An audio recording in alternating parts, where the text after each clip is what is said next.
1947 का साल था। भारत का बंटवारा हुआ। एक नया देश पाकिस्तान बना। लेकिन यह पाकिस्तान दो टुकड़ों में था। एक पश्चिम पाकिस्तान और दूसरा पूर्वी पाकिस्तान। दोनों के बीच 1600 किलोमीटर की दूरी थी। बीच में पूरा भारत। पूर्वी पाकिस्तान में बंगाली लोग रहते थे। उनकी भाषा बंगाली थी। उनकी संस्कृति, उनके गाने, उनकी नदियाँ, उनके खेत सब कुछ अलग था। पश्चिम पाकिस्तान में पंजाबी, सिंधी, बलोच लोग थे। उनकी भाषा उर्दू थी। उनकी संस्कृति, उनके रीति रिवाज, उनकी सोच सब कुछ अलग। फिर भी दोनों को एक देश बना दिया गया, दो राष्ट्र सिद्धांत के नाम पर। लेकिन यह सिद्धांत जड़ से कमजोर था। पाकिस्तान बनने के बाद पूर्वी पाकिस्तान को हमेशा उपेक्षा मिली। पूर्वी पाकिस्तान में झूठ की खेती होती थी, चावल उगता था, समुद्र से मछली पकड़ी जाती थी। देश का सबसे ज्यादा राजस्व पूर्वी पाकिस्तान से आता था। लेकिन सारा पैसा पश्चिम पाकिस्तान में लगाया जाता था। कराची और लाहौर में बड़े बड़े कारखाने बनते थे। ढाका और चट्टोग्राम में कुछ नहीं। सेना की भर्ती, सरकारी नौकरियां, बड़े बड़े पद सब पश्चिम पाकिस्तान वालों को मिलते थे। बंगाली अधिकारियों की संख्या बहुत कम थी। बंगाली सैनिकों को छोटी छोटी पोस्टें दी जाती थी। बंगाली लोग महसूस करते थे कि वे दूसरे दर्जे के नागरिक हैं। उनका खून बहाया जा रहा था, लेकिन फायदा पश्चिम को मिल रहा था। भाषा का घाव सबसे गहरा था। पश्चिम पाकिस्तान के शासक चाहते थे कि पूरी पाकिस्तान की राष्ट्रभाषा सिर्फ उर्दू हो। बंगाली लोग चीख चीख कर कह रहे थे कि हमारी भाषा बंगाली है, हमारी माँ की बोली है। 1952 में ढाका विश्वविद्यालय के छात्र सड़क पर उतर आए। वे नारे लगा रहे थे, बांग्ला भाषा की मांग पूरी करो। पुलिस ने उन पर गोलियां चला दी। सैकड़ों छात्र मारे गए। खून की नदियां बह गईं। लेकिन बंगाली लोग नहीं टूटे। उन्होंने अपनी भाषा के लिए लड़ाई लड़ी। फिर भी पश्चिम पाकिस्तान ने उन्हें नहीं सुना।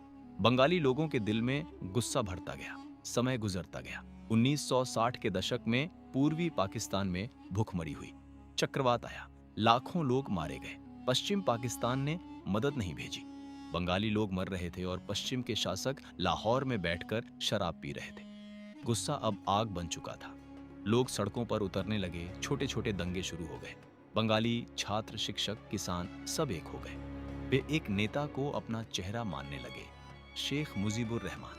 मुजीब ने कहा, हम अब अलग होंगे, हमारा अपना देश होगा। 1970 के अंत में पाकिस्तान में आम चुनाव हुए। पूर्वी पाकिस्तान में शेख मुजीब की पार्टी अवामी लीग ने भारी बहुमत से जीत हासिल की। पूरे पाकिस्तान में सबसे ज्यादा सीटें अवामी लीग को मिली। मुजीब प्रधानमंत्री बनने वाले थे, लेकिन पश्चिम पाकिस्तान के सैन्य शासक याहिया खान और जुल्फिकार अली भुट्टो को यह बर्दाश्त नहीं हुआ। वे कहते थे, बंगाली हमें कैसे चला सकते हैं। उन्होंने सत्ता सौंपने से इनकार कर दिया। मुजीब को धमकियां दी गईं। बातचीत के नाम पर समय बिताया गया।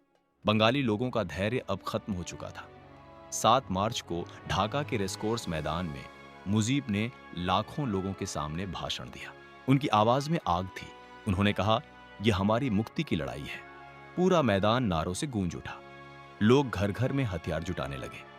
पश्चिम पाकिस्तान समझ गया कि अब नियंत्रण छूट रहा है। और फिर 1971 का मार्च महीना आया। पाकिस्तानी सेना ने एक खौफनाक ऑपरेशन शुरू कर दिया। नाम था ऑपरेशन सर्चलाइट। टैंक सड़कों पर गरजते हुए दौड़ रहे थे। उनकी तोपों की गर्जना से आसमान थर्रा उठता था।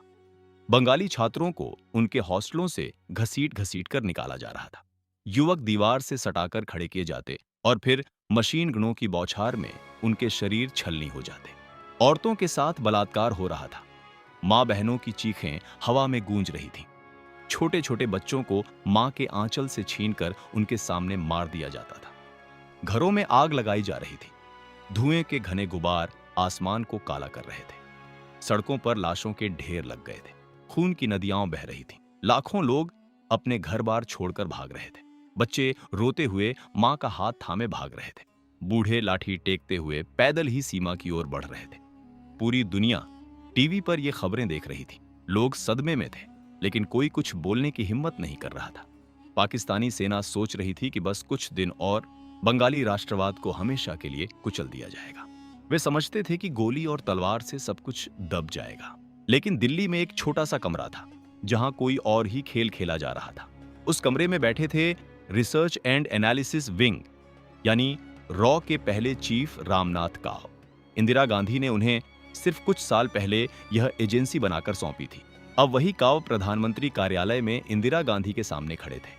कमरे में सिर्फ दोनों थे, कोई और नहीं। हल्की रोशनी में दोनों के चेहरे गंभीर दिख रहे थे। इंदिरा ने पूछा, काव साहब, क्या कर सकते हैं हम? उनकी आवाज में चिंता थी लेकिन दृढ़ता भी। काव ने शांत लेकिन दृढ़ स्वर में जवाब दिया, मैडम, यह सिर्फ युद्ध नहीं है, ये एक नया देश बनाने का मौका है। हमें मुक्ति बहिनी तैयार करनी होगी, पाकिस्तान को अंदर से तोड़ना होगा। इंदिरा ने एक पल भी सोचे बिना हामी भर दी। उनकी आंखों में आग थी। रॉ को पूरी छूट मिल गई। कोई सवाल नहीं, कोई रिकॉर्ड नहीं, कोई कागज नहीं, सिर्फ नतीजा चाहिए था। काव बाहर निकले तो उनके चेहरे पर एक हल्की मुस्कान थी। वे जानते थे कि अब खेल शुरू हो चुका है। रॉ ने तुरंत एक्शन लिया। भारत की पूर्वी सीमा पर पश्चिम बंगाल, असम, त्रिपुरा, मेघालय गुप्त प्रशिक्षण शिविर खोल दिए गए। इन शिविरों की जगह किसी को नहीं पता थी। जंगलों के बीच, नदियों के किनारे, पहाड़ों की तलहटी में ये शिविर छिपे हुए थे। रात के अंधेरे में ट्रक भर भर कर बंगाली युवा लाए जाते। पाकिस्तानी अत्याचार से बचकर आए ये लड़के अब रॉ के एजेंटों के हाथों में थे। उनके चेहरे पर डर था लेकिन आंखों में आग थी। वे जानते थे कि अब वापसी नहीं है। हफ्तों और महीनों तक ट्रेनिंग चली, सुबह से शाम तक, कभी कभी रात भर भी। हथियार चलाना सिखाया गया, छोटी बंदूकें, मशीन गनें, मोर्टार, विस्फोटक लगाना, समय पर सेट करना, दूर से डिटोनेटर दबाना, सब कुछ बार बार अभ्यास करवाया गया। रेडियो से संदेश भेजना सिखाया गया, मोर्स कोड में 6 शब्द प्रति मिनट की गति से संदेश भेजना। पाकिस्तानी सेना की यूनिफॉर्म पहनकर घुसपैठ करना, उनकी भाषा बोलना, उनके रिवाज अपनाना। रॉ के एजेंट खुद इन शिविरों में रहते थे। कोई नाम नहीं, कोई रैंक नहीं, सिर्फ एक मिशन, बंगाल को आजाद करवाना।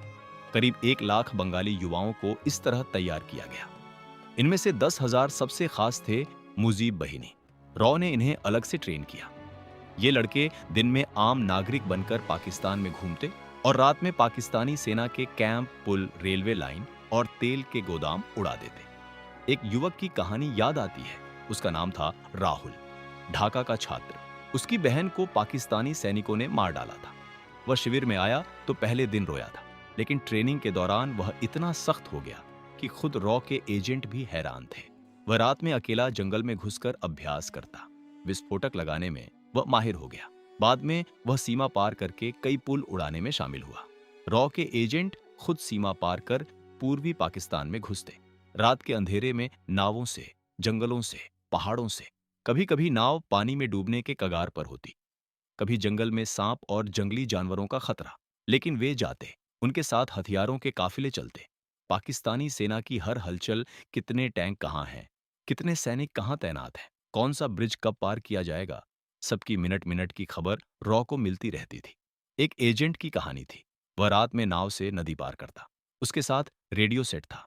पाकिस्तानी गश्ती नाव आती तो वह पानी में छिप जाता, सांस रोककर घंटों पानी में रहता, फिर निकलकर संदेश भेजता। ऐसे सैकड़ों एजेंट थे जो अपनी जान पर खेलकर जानकारी भेज रहे थे। रॉ की सबसे बड़ी ताकत थी उसकी गुप्त नेटवर्क। बंगाली डॉक्टर, शिक्षक, दुकानदार, किसान, हर कोई रॉ का सहयोगी बन गया था। एक छोटा सा रेडियो संदेश भेजते ही पूरा प्लान बदल जाता। पाकिस्तानी सेना हैरान थी। वे समझ नहीं पा रहे थे कि यह सब कहां से हो रहा है। उनके अपने सैनिकों के बीच भी रॉ के लोग घुस चुके थे। पाकिस्तान की हर मीटिंग की जानकारी दिल्ली तक पहुंच रही थी।